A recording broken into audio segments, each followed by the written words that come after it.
Tim gabungan SAR dibantu warga berhasil menemukan dua korban, sepasang suami istri Pasutri, yang tenggelam di area genangan Bendungan Batu Tegi, Kabupaten Tanggamus.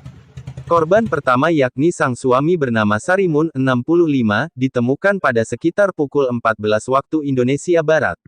Ia ditemukan dalam keadaan sudah meninggal dunia sekitar 6-7 meter dari lokasi awal tenggelam.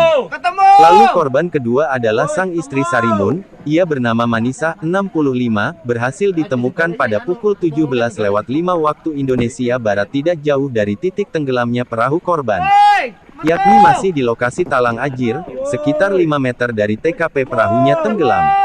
Adapun lokasi tepatnya kedua korban tenggelam di genangan air perkebunan Talang Ajir wilayah Kabupaten Lampung Tengah, Sabtu tanggal 5 Februari tahun 2022 pada pukul 9 waktu Indonesia Barat. Kedua korban tersebut merupakan warga Pekon Argomulyo Kecamatan Sumberjo Kabupaten Tanggamus, jenazah mereka disemayamkan di sana guna proses pemakaman. Lantas, seperti apa kejadian korban bisa tenggelam? Prioritas Lampung telah menghimpun data dari sumber dan saksi-saksi.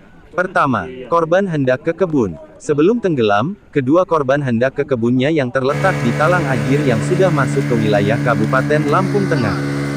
Saat berangkat ke kebun, mereka menggunakan sampan, lantaran area pinggir kebun korban tergenang pasca hujan deras yang mengguyur wilayah setempat.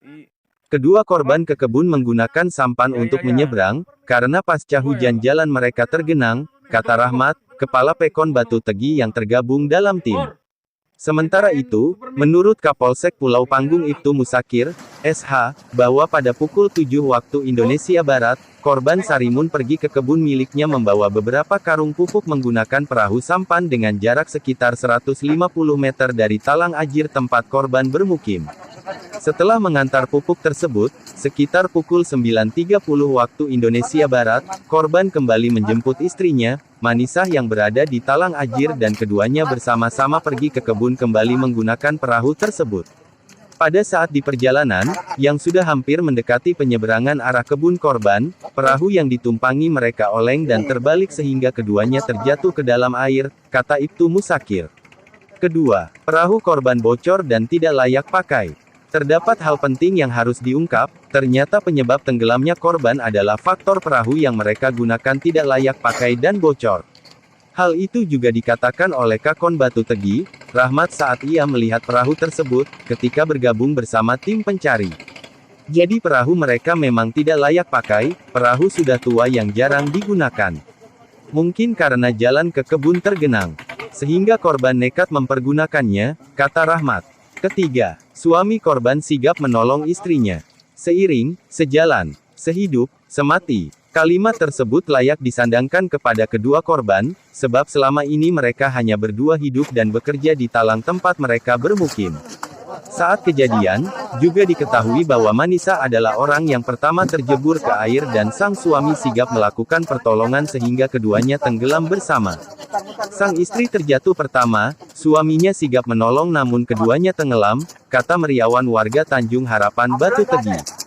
Menurutnya, jenazah Sarimun pertama kali berhasil ditemukan pertama kali oleh warga yang biasa mencari ikan yang melakukan penyelaman. Keempat, Kapolsek ucapkan terima kasih kepada tim dan warga. Atas keberhasilan ditemukannya kedua korban tenggelam itu, Kapolsek Pulau Panggung mengucapkan terima kasih kepada seluruh tim baik Basarnas, BPBD, Polsek Pulau Panggung, Koramil, Tagana dan masyarakat setempat.